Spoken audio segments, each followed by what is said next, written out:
बाळूमामांच्या गीतांना, कारण बाळूमामामुळे मी आज या ठिकाणी उभा आहे. बाळूमामाने जर मला एवढं दिलंय, बाळूमामाने मला एवढं मोठं केलंय, तर मग काय देऊ त्याशी व्हावे उतराई ठेवी 10 पायाची उतर. मी त्यांच्या पायावरती माझा जीव जरी ओढून टाकला ना तरी तो कमी, म्हणून फक्त त्यांच्या उपकारातून थोडस उतराई, थोडस काय सांगू आता सांगतायचं उपकार, त्यातून थोडस, सगळं नाही आम्ही काहीच करू शकत, पण थोडस उतराई होण्यासाठी फक्त त्यांना घरी आणण्याचा अट्टास चालू आहे. माझ्या कनिष्वरी गावामध्ये विश्वसंत ज्ञानोबा, जगद्गुरु तुकोबा, पंढरीश पांडुरंग परमात्मा, रुक्मिणी साहेब, संत बाळूमामा, छत्रपती शिवाजी महाराज आणि राजमाता अहिल्यादेवीच्या मंदिराचं काम चालू आहे. जसं अयोध्येत राम मंदिराचं काम झालं, सेम तसंच मंदिर माझ्या घरी उभा राहत आहे. त्या मंदिराची अंदाज रक्कम आहे 1.5 कोटी रुपये. 1.5 कोटीच्या आसपास जवळपास त्या मंदिराचा खर्च आहे. आणि हे सगळं जर कुणामुळे शक्य असेल तर ते बाळूमामा आणि घडलो फक्त छत्रपती शिवाजी महाराजांचा वारसा, राजमाता अहिल्यादेवींचा आशीर्वाद आणि बाळूमामांची कृपा, त्रिवेणी संगम, म्हणून एवढं सगळं शक्य आहे. म्हणून फक्त एकच सांगतो, आयुष्य मिळाले भगवंताचं भजन करा, जन्माची सार्थक झाल्याशिवाय राहणार नाही. शाहू फुले, आंबेडकर, छत्रपती शिवाजी महाराज, धर्मवीर संभाजी महाराज, राजमाता अहिल्यादेवी, जिजाऊ आऊसाहेब, सावित्रीबाई फुले यांच्यासारखे जगण्याचा प्रयत्न करा.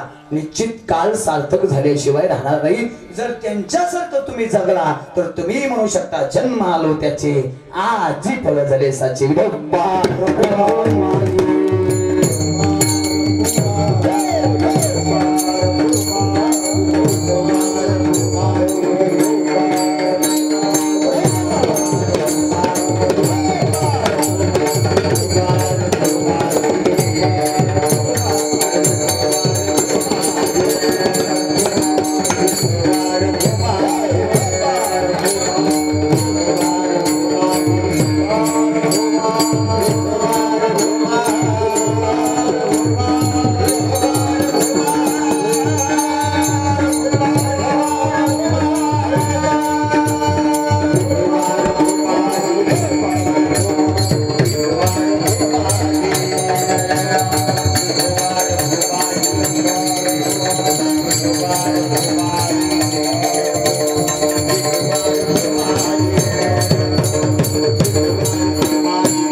सेवकाने येऊन सांगितलं, आई साहेब राजमाता अहिल्यादेवी ही गाय न्याय मागण्यासाठी उभा आहे. काय झालं, हिचं वासरू कोणाकडून तरी चिरडलं गेलंय, वासरू कोणाच्या तरी रथाखाली चिरडलं गेलंय आणि वासरू चिरडलं गेलंय म्हटल्यानंतर त्या गायीला न्याय मिळाला पाहिजे. या हेतून पुण्यश्लोक अहिल्यादेवीने सांगितलं, ज्यानं कुणा हे कृत्य केलं असेल ना त्याला सुद्धा त्या रथाच्या चाकाखाली घालून चिरडून मारा. देवांजी समोर येत आहे. अहिल्यादेवी नकावाशी करतो शिक्षा देऊन. काय झालं, अहिल्यादेवी हे रथ चालवणारा दुसरं तिसरं कोणी नव्हतो, तुमचा सुपुत्र होता रथ चालवणारा.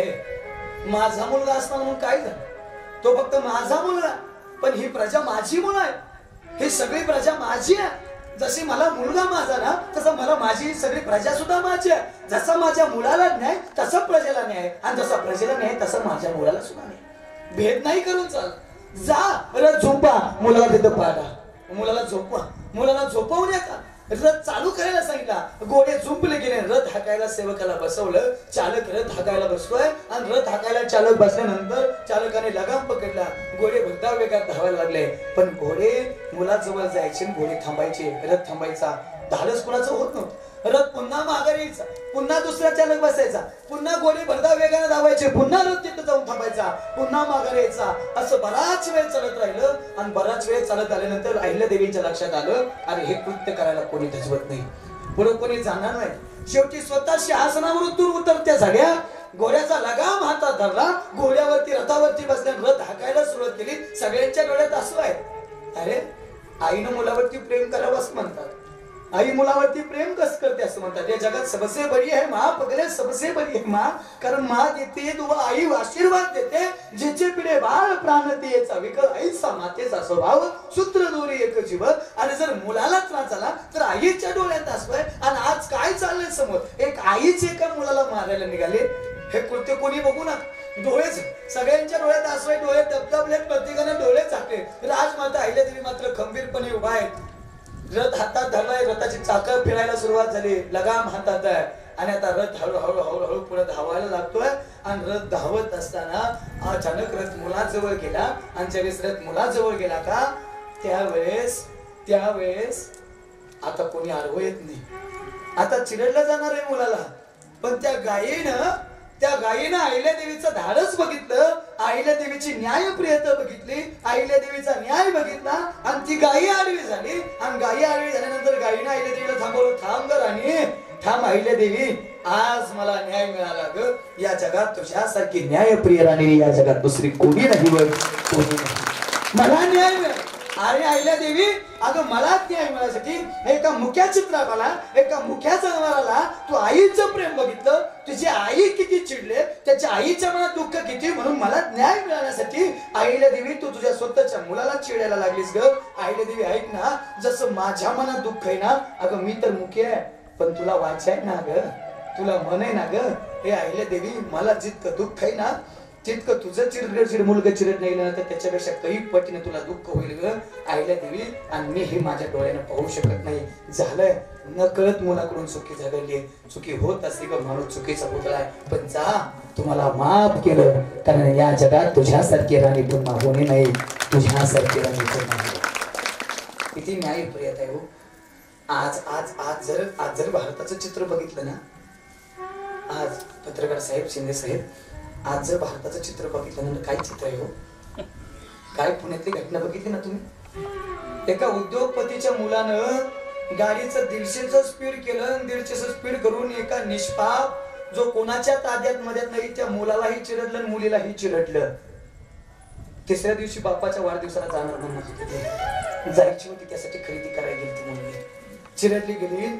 आणि रात्री ससून हॉस्पिटल सहित सगळ्या अधिकाऱ्यांसहित सगळे वरिष्ठ झाले आणि त्यांनी सांगितलं फक्त 300 शब्दाचा निबंध द्या. 300 शब्दाचा निबंध. अरे आम्ही गरीबाची माणसं, एखाद्या साध्या ड्रायव्हर करून एखादी गाडी घरातली, त्यात जर एखादा माणूस मेला गेला तर तुम्ही 10 लाखाचा दंड, 10 वर्षाची शिक्षा ठोकवताय. चुकून ऍक्सिडेंट झाला, याच्याकडून भरधाव वेगानं नशेत ऍक्सिडेंट झाला आणि याला फक्त 300 शब्दाचा निबंध, याला फक्त 300 शब्दाचा निबंध. एवढंच काय हो सांगितलं. रविवारच्या सुट्टीच्या दिवशी इकडे तिकडे गाड्या पाठवा, ट्रॅफिक हवालदाराचं काम ते आनंदानं करीन ना, ते ट्रॅफिक हवालदाराला एकात घ्यायला बसले. न्याय आता आणि बरं खरंय बरं, न्याय देवतेच्या डोळ्यावरती पट्टीच आहे बघा. जो रंगवेल ना तसा न्याय रंगण्याचा प्रयत्न करू. पैसा असला की कसा न्याय रंगवता येतो, किती मोठा गुन्हा करा पण या जगात पैसा असला की तो माफ करता येतो, लगेच सुटता येतं. हे आज प्रत्यक्ष दिसतोय. आज आम्ही सामान्य गरीब माणसाने एकत्र येण्याची गरज आहे.